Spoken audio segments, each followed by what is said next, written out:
LeBron James joining the Philadelphia 76ers has created one of the most unpredictable situations in the NBA. The roster already includes stars like Joel Embiid, Tyrese Maxey, Jaylen Brown, and VJ Edgecombe, giving LeBron a rare chance to join a team without completely rebuilding it around him. Some believe Philadelphia can compete for a championship immediately, while others believe the team will need time to find the right chemistry.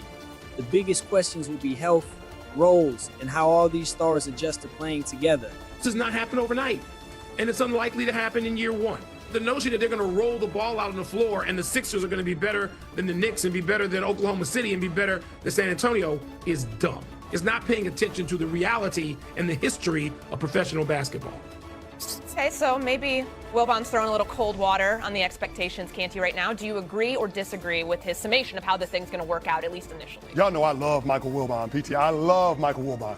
But he's out of his mind when he's talking about the LeBron James learning curve in Philadelphia. First of all, you're talking about assembling a cast of characters that has a really high basketball IQ. Say what you want about Joel Embiid and trust in the process, but nobody has ever said that Joel Embiid is a dumb basketball player. Same goes for Tyrese Maxey. And of course, you've got a championship-winning coach in Nick Nurse. And oh, by the way, at the top of the Harris Blitzer sports group is Bob Myers, who was the architect for the dynastic run that the Golden State Warriors went on in the 2010s. So I think that when you look at the LeBron James of it all, a lot of people default to what LeBron James has done throughout the course of his career in winning championships in year two with the new team. But what they're negating or forgetting to realize is that LeBron James, when he went to those teams, those organizations had to literally gut their entire rosters in order to have LeBron James as a part of their team, right? When you look at it with Miami, when you look at what happened the second time around in Cleveland, when you look at what happened in LA. That won't be the case with the Sixers because LeBron James, quite literally, is on the greatest bargain we've ever seen in NBA history. He's going to be paired with a Finals MVP in Jaylen Brown. He's got the aforementioned Tyrese Maxey. He's got Joel Embiid. He's got VJ Edgecombe. But what also is impressive about what Mike Gansey, the general manager at the Sixers, has done is that he found a way to add depth on the bench. He got Justin Edwards from last year. They signed Dean Wade and Anthony Simons in free agency. They just got KCP from a buyout from the Memphis Grizzlies, and they have a Dembona. This is a team that is 10 deep. And so if they can get everybody to the finish line healthy, then it is absolutely on the board they can win a championship in year one. If everything, Courtney, that CC just said was year two with this group, I would agree with him. It's year one. And factually, LeBron has never won in year one with a group that he has joined. So if all of these things were a year in, I would agree. But the fact is, they're not. And so this is not to say they shouldn't have gone after LeBron James. I think it's an unbelievably gutsy decision by him to go somewhere where the downside could be really nasty, especially with the great fans of Philadelphia. I just think it's going to take time to work. And the time specifically that they need to make it work is some of these guys have not only never been not the guy, they've either been Batman or Robin. Well, now they're down the list here. Someone has to sit in the back. There's two people in the front. Someone has to sit in the back. And so what roles are they going to take on? Is Joel Embiid comfortable in the role that he's in? Is LeBron comfortable in the role that he is in? So while the adjustment period could lead to greatness, let's be clear. The Eastern Conference top to bottom is better than the Western Conference. You could win 50-plus games in the Eastern Conference and get eliminated in the first round of the playoffs. So I do think there's going to be a learning curve, new roles, new teammates, and the East is now really good, unlike the years past. Can we just pause for a second to acknowledge the preposterous nature of this situation? Like, it truly is out of this world that LeBron James would join Philadelphia 76ers. He would say, I don't care about money. I don't care about family. I'm not even sure how much the city of Philadelphia mattered that much because I think he's going to live a big chunk of the season in New York. This is a wild set of circumstances, and this is why, the league is trying to come to grapple with it. And I know what fans feel, and that we are sort of a voice of those fans now saying, well, can they win? Like, yeah, of course, look at this talent. Sure, they can win, but it's so outrageous. It's so, and I say this not being critical, it's a ridiculous situation. It's a historic one-off. The only team that I can compare this to in my entire memory is the Lakers in 2003-04, where they had Shaq and Kobe, and Karl Malone and Gary Payton came to that team. Do you guys know that Horace Grant was on that team? Do you even know that? I didn't even remember. I had to go back and look. That was a preposterous one-off situation. And they actually were doing great until Karl Malone hurt his knee. So I think I know that that's not what you're supposed to say. What you're supposed to say is somebody gets on this side and says Philly's going to win 77 games and they might go 16-0 in the playoffs. And on the other side, you're supposed to say, oh, no, it won't work because of A, B, C, D, E, F, G, and they're going to get eliminated in the play-in. I just want to say this is wild. This is completely off the board. It is an unpredictable situation. They have a team that is completely put together to be very, very fast. Just for example, Courtney, I can go on and on. I won't go on and on. I'll get out of the way in 1 second. But just as an example, they have 4 guys who are completely designed to run up and down the court. An 8th grade basketball coach would come in there and know that if you've got VJ Edgecombe, LeBron James, Tyrese Maxey, and Jaylen Brown, that you would run. It is not a crazy strategy. And then they've got the slowest plotting center in the NBA. Slow plottingness is often worth platinum in the playoffs. I am going to embrace the inanity and unpredictability of this situation, and I think it would be better for if you're a Philly fan, you want to win, of course.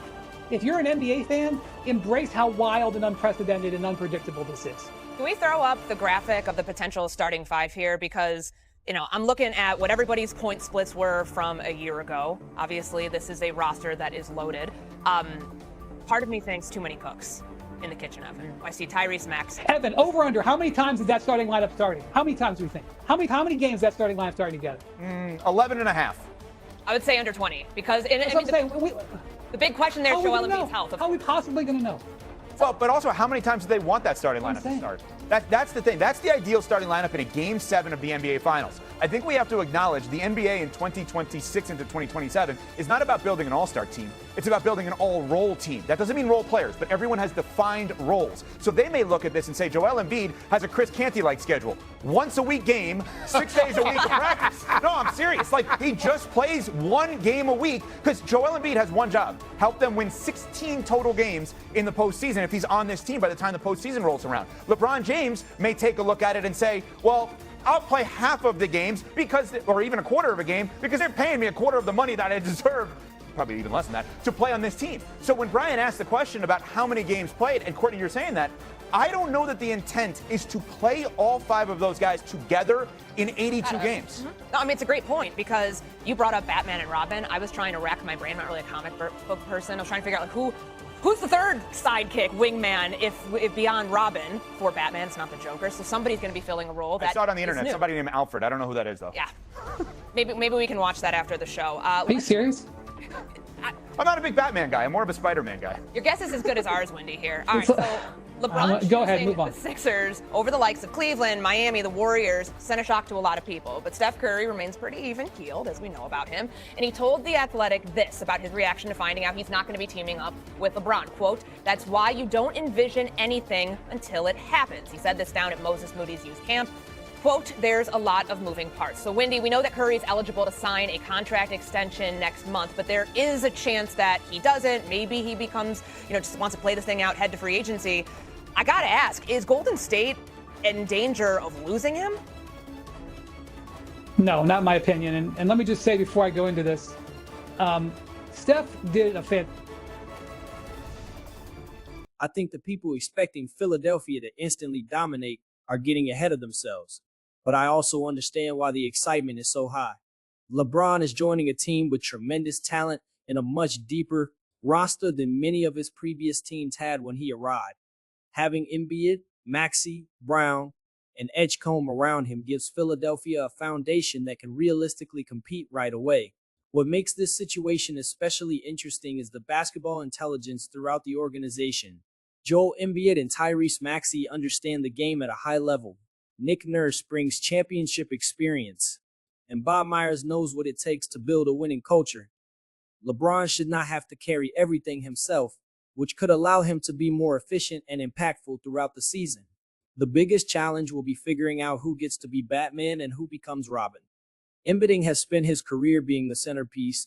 Maxey has become a major offensive option, and Brown is coming off a championship and Finals MVP. Now LeBron is entering that hierarchy, so everyone will have to sacrifice something. If the players accept their roles, this could become something special. I also think the depth Philadelphia has assembled could be just as important as the superstar names. Having players like Justin Edwards, Dean Wade, Anthony Santos, and KCP gives the Sixers more options instead of forcing the stars to play enormous minutes every night. That becomes especially valuable if health becomes an issue, because the Eastern Conference will not be easy to navigate.